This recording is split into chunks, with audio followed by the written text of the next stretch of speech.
Halo,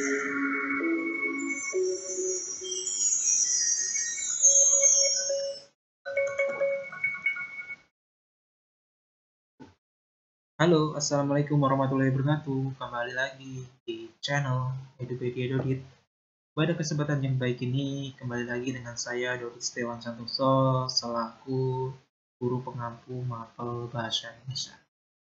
Pada kesempatan kali ini, kami akan memberikan sebuah informasi atau materi tentang teks cerita sejarah. Ikuti setiap langkahnya, ikuti setiap pembahasan dari kami, supaya nantinya kalian dapat memahami apa itu teks cerita sejarah. Oke, langsung saja, apa itu teks cerita sejarah?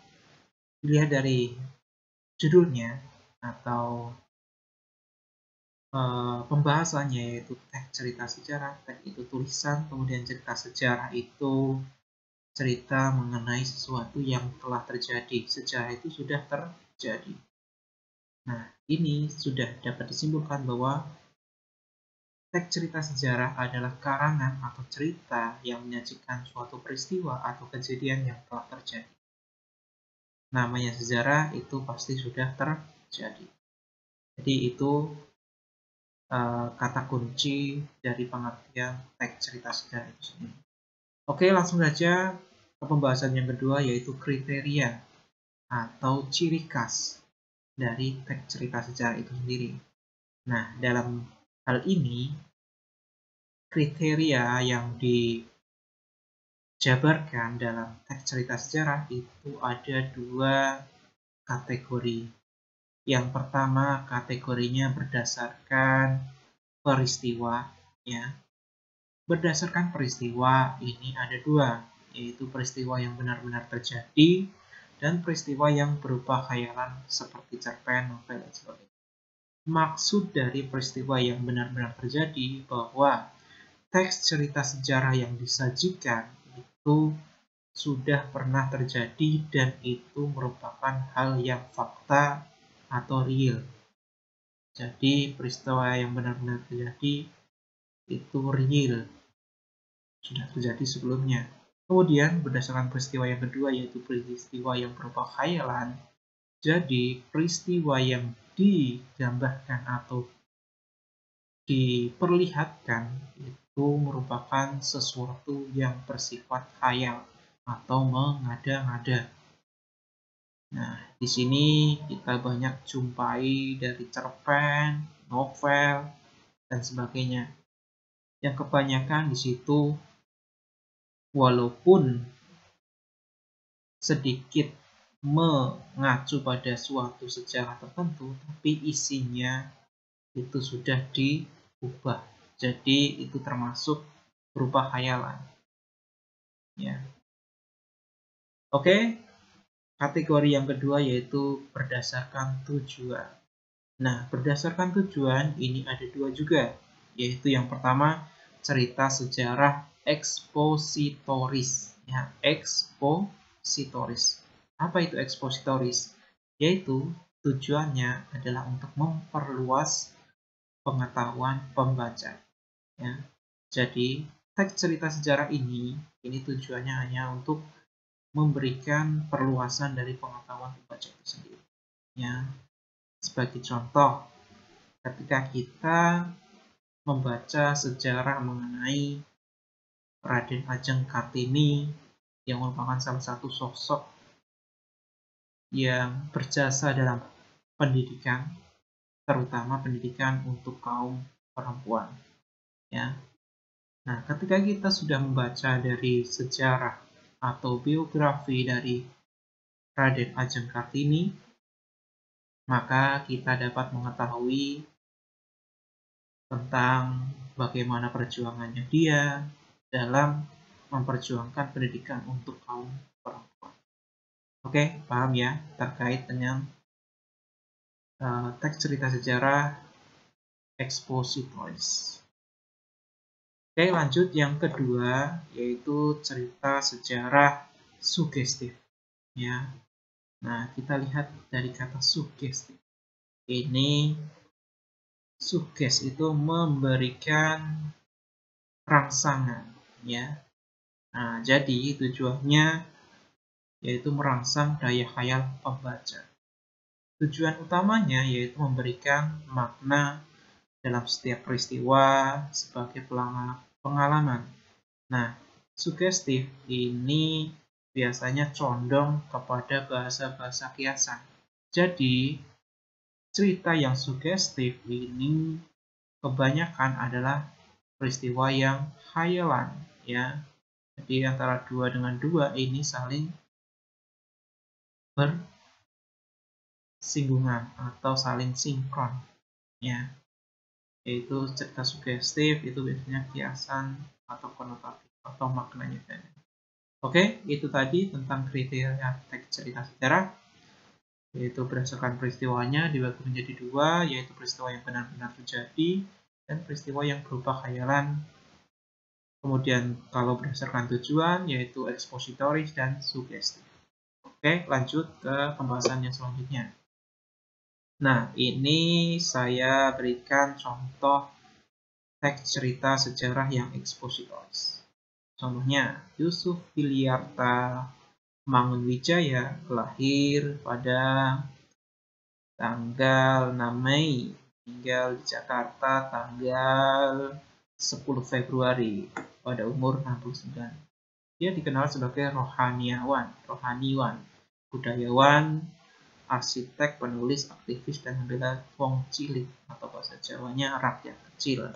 Ia juga dikenal sebagai Rama Mangun atau dibaca Romo Mangun. Ya. Dia adalah anak sulung dari 12 bersaudara. Ya. Rama Mangun dikenal melalui novelnya yang berjudul Burung-Burung Manyar dan sebagainya. Nah, ini merupakan contoh cerita sejarah ekspositoris, yaitu menambah pengalaman, menambah pengetahuan dari pembaca itu sendiri yang membaca dari setiap teks cerita sejarah yang dibaca. Oke, lanjut. Nah, ini salah ya. Ini harusnya teks cerita sejarah sugestif ya, bukan ekspositoris ya. Teks cerita sejarah sugestif, yaitu yang memberikan rangsangan daya khayal. Contohnya, sejam lagi matahari akan terbenam. Nah, dari kata-kata ini kita dibuat untuk berkhayal atau diminta untuk berkhayal. Sejam lagi matahari akan terbenam. Dari tempat persembunyiannya, dia dapat melihat barisan bukit itu. Baginya darah merah dari luka-luka yang mewarnai tanah mempunyai arti simbolis darah ibu yang melahirkan anak. Ya, dari kata-katanya ini sudah jelas ini menggunakan bahasa yang konotatif, ya, atau maknanya kiasan atau makna tidak sebenarnya. Beda dengan yang ini tadi, yang ekspositoris. Kalau yang ini sugestif ya, bukan. Kalau yang ini sugestif. Jadi sudah tahu ya perbedaan antara ekspositoris dan sugestif. Oke, lanjut ke pembahasan yang selanjutnya. Nah, sekarang fungsi dari teks cerita sejarah. Fungsi dari teks cerita sejarah itu ada 4. Ya. Yang pertama, yaitu fungsi rekreatif. Dari kata rekreasi. Rekreasi itu senang-senang. Ya. Jadi, fungsinya itu bisa memberikan rasa senang dan gembira kepada pembacanya. Ya, yang membaca atau melihat dari cerita sejarah. Ya. Sebagai contoh, di sini ada gambar seorang mahasiswa sedang melakukan rekreasi. Nah, pastinya ketika kita melakukan rekreasi di suatu tempat yang merupakan tempat bersejarah, pasti kita akan merasa senang dan gembira bahwa dulu pernah ada bangunan seperti ini, bangunan yang megah. Nah, ini salah satu bangunannya yaitu Candi Borobudur ya, yang ada di Magelang. Kemudian yang kedua ini gambar mengenai sekumpulan siswa atau sekumpulan anak-anak yang bermain mainan tradisional. Nah, jadi mainan tradisional ini biasanya diperingati pada hari kemerdekaan, biasanya banyak lomba. Nah, secara tidak langsung permainan ini mengasah kerjasama tim. Ya. Jadi secara tidak langsung dari permainan tradisional ini yang setiap kali dilaksanakan ketika hari kemerdekaan yaitu 17 Agustus ini secara tidak langsung menanamkan nilai kerjasama tim kepada generasi muda. Oke, jadi fungsi rekreasi, nah ini membuat rasa senang. Jadi secara tidak langsung mereka merasa senang dari adanya permainan ini. Ya. Oke, fungsi teks cerita sejarah yang kedua yaitu fungsi inspiratif. Ya. Fungsi inspiratif dari kata inspirasi ini memberikan bahwa sejarah itu dapat mengembangkan inspirasi, imajinasi, kreativitas demi kehidupan berbangsa dan bernegara yang lebih baik lagi. Nah, di sini kami tampilkan dua gambar. Dua-duanya merupakan tokoh yang sangat terkenal dan juga tokoh yang sangat penting dalam dunia pendidikan. Yang satu dalam dunia pendidikan khususnya perempuan, yang satu secara umum, yaitu Ki Hajar Dewantara dan R.A. Kartini. R.A. Kartini, apabila kita mengambil inspirasi atau dari sejarahnya R.A. Kartini, nah ini banyak sekali inspirasi atau imajinasi atau kreativitas untuk memajukan bangsa negara, ini bisa kita ambil pelajarannya di situ. Kemudian sepak terjang dari Pak Ki Hajar Dewantara, ya, yang mendirikan taman siswa yang akhirnya menjadi langkah awal pendidikan di Indonesia. Oke, langsung yang ketiga, fungsi teks cerita sejarah yang ketiga yaitu instruktif. Artinya, sejarah dapat dijadikan alat bantu pembelajaran. Nah, jadi setiap sejarah itu semuanya bisa dijadikan alat bantu pembelajaran untuk kita saling belajar, sehingga dengan sejarah yang sudah ada kita evaluasi dan kita perbaiki sehingga dalam hidup bernegara, hidup bermasyarakat, hidup dalam keluarga, kita bisa menerapkannya sesuai dengan norma-norma yang ada, sehingga kita menjadi orang yang bijaksana. Oke, fungsi yang keempat yaitu fungsi edukatif. Ya, nilai sejarah dapat dijadikan pelajaran atau petunjuk ya dalam kehidupan sehari-hari agar menjadi pribadi yang arif dan bijaksana. Di sini, nah ini merupakan salah satu atau dua tempat bersejarah ya, dua tempat yang menyajikan sejarah di dalamnya ya. Yaitu yang pertama tempat wisata Sanggaluri Park di Purbalingga ya. Di sini banyak sekali tempat edukasi tentang sejarah seperti kereta api, kemudian tentang wayang dan lain sebagainya. Jadi dari sini kita bisa belajar mengenai nilai-nilai sejarah, Dan juga di sini ada ikon dari Purbalingga itu sendiri, yaitu Panglima Besar Jenderal Sudirman, yang merupakan salah satu pahlawan di Indonesia. Ya, di sini akhirnya dijadikan ikon di Purbalingga. Nah, ketika kita mempelajari sejarahnya Panglima Besar Jenderal Sudirman, banyak sekali nilai-nilai yang bisa kita ambil.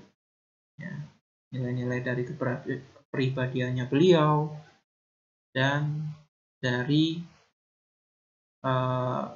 beliau bekerja sama dengan timnya dalam membasmi para penjajah yang ada di Indonesia waktu itu.